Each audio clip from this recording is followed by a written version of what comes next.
യോഹന്നാൻ അപ്പോസ്തലൻ എഴുതിയ 1-ാം ലേഖനം 3-ാം അധ്യായം 1 മുതൽ ഉള്ള വചനങ്ങൾ വളരെ മനോഹരമായ വചനങ്ങളാണ്.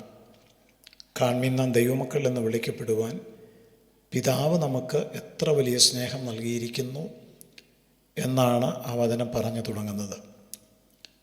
ബൈബിൾ നമുക്ക് ഉറപ്പ് തരുന്നു, നാം അങ്ങനെ തന്നെ ആകുന്നു. അതായത് നാം ദൈവമക്കളാകുന്നു. ദൈവത്തെ പിതാവേ എന്ന് വിളിക്കുവാനുള്ള സ്വാതന്ത്ര്യം നമുക്ക് ലഭിച്ചിരിക്കുന്നു. സ്വർഗത്തിൽ നമുക്കൊരു പിതാവുണ്ട് എന്നുള്ള ധൈര്യം നമുക്ക് ലഭിച്ചിരിക്കുന്നു. നമ്മെ നന്നായി അറിയുന്ന ദൈവത്തെ പിതാവേ, അപ്പാ എന്ന് വിളിക്കുവാനുള്ളൊരു ഭാഗ്യം എത്ര വലിയ ഭാഗ്യമാണ്. ആകാശവും അതിലുള്ള സകലവും, ഭൂമിയും അതിലുള്ള സകലവും, സമുദ്രവും അതിലുള്ള സകലവും ഉണ്ടാക്കിയ മഹാദൈവം നമ്മുടെ പിതാവായിരിക്കുന്നു എന്നുള്ളത് എത്ര അഭിമാനകരമാണ്. അവൻ്റെ മക്കളാണ് നാം എല്ലാവരും. പാപമോചനം പ്രാപിച്ച എല്ലാവരും അവൻ്റെ മക്കളാണ്. എങ്ങനെയാണ് ഒരാൾ ദൈവത്തിൻ്റെ മകനായിട്ട് മാറുന്നത്? അത് വീണ്ടും ജനന അനുഭവത്തിലൂടെയാണ്.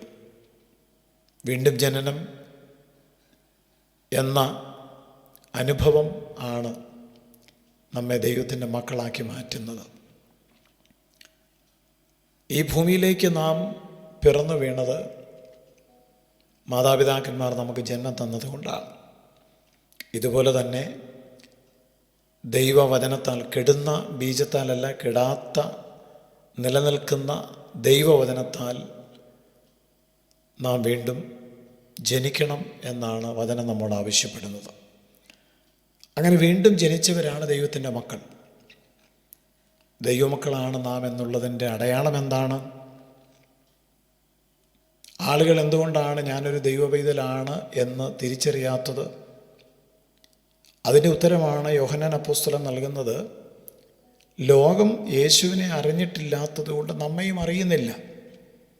യേശു ലോകത്തിലേക്ക് വന്നു, പക്ഷേ ലോകം യേശുവിനെ അറിഞ്ഞില്ല. വചനം പറയുന്നു, യേശുവിനെ അറിയാത്ത ലോകത്തിൽ നാം ജീവിക്കുമ്പോൾ നാം ദൈവമക്കൾ ആകുന്നു എന്ന് ലോകത്തിന് അറിയുവാൻ സാധ്യമല്ല. പുതിയ ജനനം പ്രാപിച്ച പുതിയ മനുഷ്യരായി തീർന്ന വിശ്വാസികൾ ക്രിസ്തുവിൽ ആയതുകൊണ്ട് ക്രിസ്തുവിനെ ലോകം അറിയാത്തതുകൊണ്ട് ലോകം അവരെയും അറിയുന്നില്ല. എന്നാൽ ദൈവത്തിൻ്റെ വചനം പറയുന്നു, നാം ഇപ്പോൾ ദൈവമക്കൾ ആകുന്നു. 1 യോഹന്നാൻ 3-ാം അധ്യായം 2-ാമത്തെ വാക്യത്തിൽ, നാം ഇന്നത് ആകും എന്ന് ഇതുവരെ പ്രത്യക്ഷമായിട്ടില്ല. ഇപ്പോൾ നാം ദൈവമക്കളാണ്, പക്ഷേ ഭാവിയിൽ നാം ആരാകും എന്നുള്ളത് ഇവിടെ പറഞ്ഞിരിക്കുന്നു. യേശു പ്രത്യക്ഷനാകുമ്പോൾ നാം യേശുവിനെ താൻ ഇരിക്കും പോലെ തന്നെ കാണുന്നതാകൊണ്ട് അവനോട് സദൃശ്യന്മാരാകും. അതാണ് റോമർ 8:29 അവൻ മുന്നറിഞ്ഞവരെ തൻ്റെ പുത്രൻ അനേകം സഹോദരന്മാരിൽ ആദ്യജാതനാകേണ്ടതിന് അവൻ്റെ സ്വരൂപത്തോട് അനുരൂപരാകുവാൻ മുൻ നിയമിച്ചിരിക്കുന്നു. ഒരു മനുഷ്യനും സങ്കല്പിക്കുവാൻ കഴിയാത്ത ഏറ്റവും ഉത്തമമായ, അത്യുത്തമമായ ഒരു അനുഭവം. 1 കൊരിന്ത്യർ 15-ാം അധ്യായം 48 മുതൽ വായിക്കുമ്പോൾ, മണ്ണുകൊണ്ടുള്ളവനെ പോലെ മണ്ണുകൊണ്ടുള്ളവരും സ്വർഗീയനെ പോലെ സ്വർഗീയന്മാരും ആകുന്നു. നാം മണ്ണുകൊണ്ടുള്ളവൻ്റെ പ്രതിമ ധരിച്ചതുപോലെ സ്വർഗീയൻ്റെ പ്രതിമയും ധരിക്കും. സഹോദരന്മാരെ, മാംസരക്തങ്ങൾക്ക് ദൈവരാജ്യത്തെ അവകാശമാക്കുവാൻ കഴിയുകയില്ല.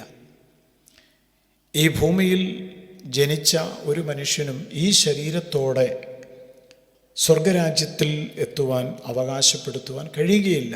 അതുകൊണ്ടാണ് വീണ്ടും ജനനം എന്ന വ്യവസ്ഥ ദൈവം വച്ചിരിക്കുന്നത്. ഇത് മൺമയമായ ശരീരമാണ്.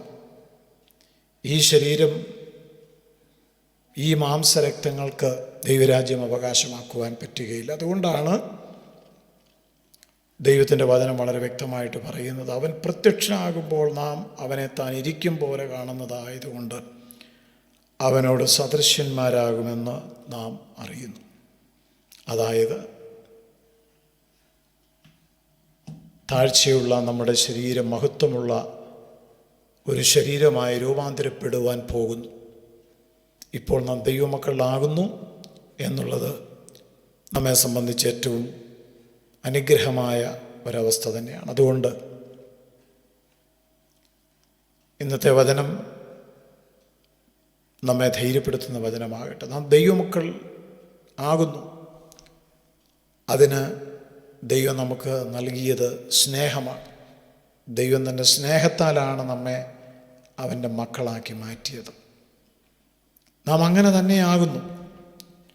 ഏതെങ്കിലും സന്ദർഭത്തിൽ ദൈവ സ്നേഹത്തെക്കുറിച്ച് ഞാനൊരു ദൈവ പൈതലാണോ എന്ന് ഹൃദയത്തിൽ സംശയം വരുമ്പോൾ ഈ വചനം നാം ഓർത്തിരിക്കണം. ദൈവം എന്നെ സ്നേഹിച്ചു, തൻ്റെ സ്നേഹം എനിക്ക് തന്നു, എന്നെ തൻ്റെ മകനാക്കി മാറ്റി. ഈ ലോകം എന്നെ അറിയുന്നില്ല എങ്കിലും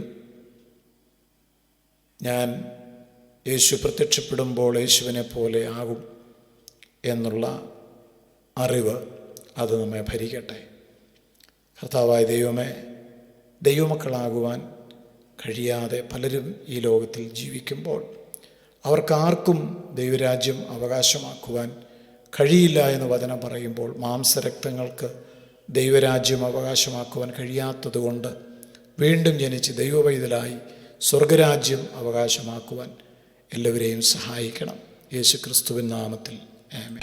നിത്യജീവമൊഴികൾ നിന്നിലുണ്ട് പരനെ, നിന്നെ വിട്ടിട്ടാടിയങ്ങളെങ്ങു പോയി വസിക്കും, നിന്നെ വിട്ടിട്ടാടിയങ്ങളെങ്ങു പോയി വസിക്കും.